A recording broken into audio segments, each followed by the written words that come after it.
welcome back to another episode of Stacking M's. I am Tara Paton, marketing consultant and business coach.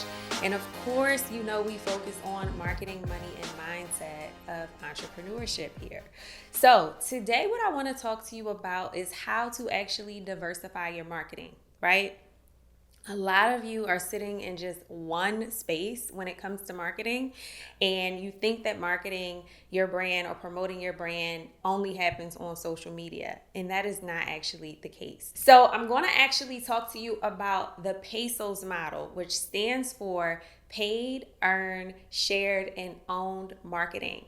My hunch is that many of you are only dealing in the owned marketing space. Some of you may have some paid marketing going on, but we're going to talk about each of those and how you can actually use them to amplify your business, to get in front of more customers, and what the goal of each of those types of marketing is. So the first one is paid marketing. And paid marketing is simply what it stands for, like what it says.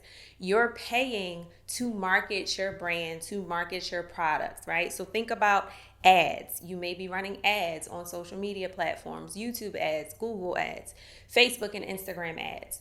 You may even be paying to put an ad into a magazine, right? Think about more traditional ways to market your brand and market your products. So anywhere that you are paying to get visibility for your products and for your brand is paid marketing. Another form of paid marketing is working with influencers. And influencers kind of sits in two of the categories, and I'll talk a little bit more about where it sits later. But as far as paid marketing is concerned, some influencers, you got to cut a check, right? You know, some of the big influencers, you got to cut real big checks. But there are some influencers that will work in exchange for receiving free product or in exchange for being able to use the content that they produce for you on their own platforms. It's still a way to be paid, right? They're still making money. You're still paying them either through products or, with cash. So those are some ways for you to use paid marketing for your brand. And I want to make this very clear about paid marketing because a lot of times people think they can just run ads and use that as their strategy for marketing. What that does is you have a false expectation that the ads are actually going to make you money and they're going to drive to sales. And that's not the case. Ads are primarily used for you to actually increase overall awareness and increase visibility of your brand. And the reason you use ads is because it's going to get you in front of a lot more people quicker than just using any of the other strategies in a silo, right? So all of these really work well together. But when it comes to paid marketing, if you're running an ad and you don't get sales, don't get discouraged because it actually takes between 5 to 7 times for someone to even consider making a purchase from your brand. So that means that they have to see your products, they have to see your brand, they have to interact with your brand at least 5 to 7 times before they feel comfortable becoming a customer. Brands help you amplify that. Brands help you get more impressions. Brands help you get in front of customers more frequently than some of the other means just used by themselves. Okay? So that is paid marketing. It should not be used as your total marketing strategy, right? It should be used in conjunction with the other strategies that we're actually going to get into. So let's talk about the E in this model. That's earned marketing, and it is specifically what it is termed, right? You earn the right for someone else to market your products, to market your brand for you, and they do it for free. Think about reviews.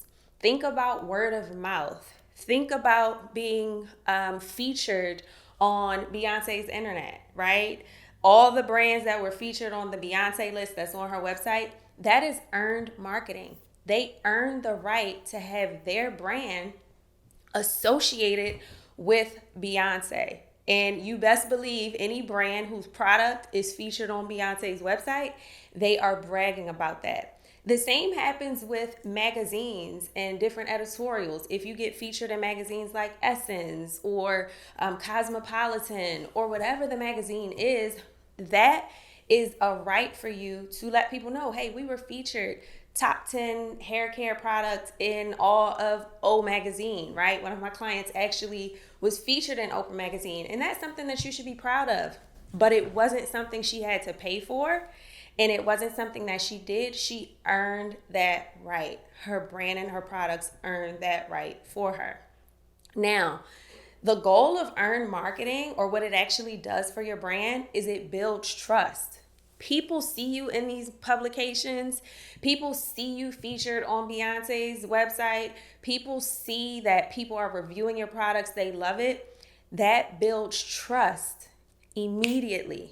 Because one thing that people absolutely love is to know that somebody else has already tried it. Somebody else has already co-signed the product. Somebody else has already done all the legwork to say that this product actually does what it says it does, and it's good. You can trust that if a brand is being featured in a major magazine, publication, etc., that brand is actually a good brand and the products are actually really good. So, earned marketing. Now, earned marketing does not just mean that one day somebody's going to pick up and say, oh, let me feature this brand, right? In some instances, that does happen, but you can also pitch to have your product featured in these earned marketing spaces. You can pitch to magazines. You can put together a press kit to actually get your product in the hands of the editors that are responsible for your category so that they can do a write-up on your product and put it in the magazine. Now, if your brand is chosen, that again means that your product does what it says it does, and that person, the editor or the writer who actually featured it, was excited to feature it. So that is something that you can absolutely be proud about. Now, the S is shared marketing. Now, it's not shared in the sense of how people share your content and things on social media. What I mean by shared marketing is doing collaborations, collaborating with influencers, collaborating with other brands that may sell something that is a complement to your product but does not compete with your product. But in doing that, working with influencers or working with other brands, you want to make sure that the audience that these influencers have and the audience that these other brands have align with the customers that you want to attract. Right? So it's only really a good idea to work with other brands and to work with influencers when you know that their customer base, their followers, the people that have subscribed to their email list are customers that will resonate with your brand and customers that you all can share essentially. So that is the goal really for collaborations, is to share customers, right? Everybody can eat. But you also want to make sure that you're not doing it with someone who is directly competing with you, because then things can kind of get confusing and ain't nobody got time for that. All right. Now, the last one is own marketing. And this is primarily where most of you are sitting and spending your time when it comes to how to market your brand. And this is only one piece of marketing, right? We talked about 3 other pieces as far as how you can actually diversify your marketing. But I can guarantee, be honest, raise your hand. You don't have to raise your hand, but just say to yourself, are you only doing own marketing? Are you only focused on your website, right? Are you only focused on your social media? Are you only focused on your email and on your text list? And that's okay to have that focus, but it is in the own marketing category, it actually takes the most time, effort, and planning to be effective at owned marketing. Now, I'm not saying that you should not spend time focused on your own marketing, but what I am saying is that you should be very strategic and make sure that it's very well thought out how you are showing up in the own marketing channels. Because this is what happens. You get paid marketing going, you get earned marketing going, and you get shared marketing going. Where are customers going to show up once they've heard about you? Once they have learned to trust you through earned marketing? Once you've done a share and a customer comes from a collaboration that you did? They're going to land on your owned marketing channels. So earned marketing, while it is very, very important, you want to make sure that when people start to show up from these other channels that you've used to diversify your marketing, that they have some marketing there to actually excite them, get them excited and anticipating purchasing your products, making them want to actually buy, making them want to join your email list, making them want to stick around and see what you have to offer as a brand and purchase your products, right?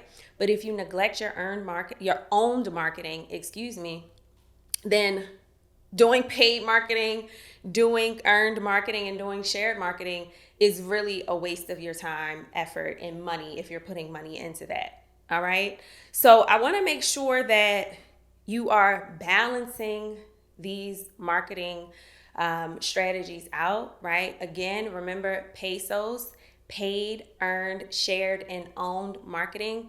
You should really have your hand in each of these categories as you are thinking about how to market your brand, how to market your products, how to get in front of more customers, how to stay top of mind with customers, and how to consistently build trust. And then when they land on your own marketing, you're sealing the deal and you're making the sale. Okay? So that is what I wanted to share with you today. I hope that you got something out of it. If you have any questions, definitely let us know, and I will see you on the next episode of Stacking M's.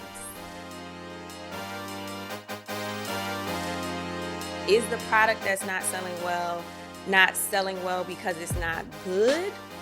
Or is it not selling well because there has not been a lot of buzz or communication around the product?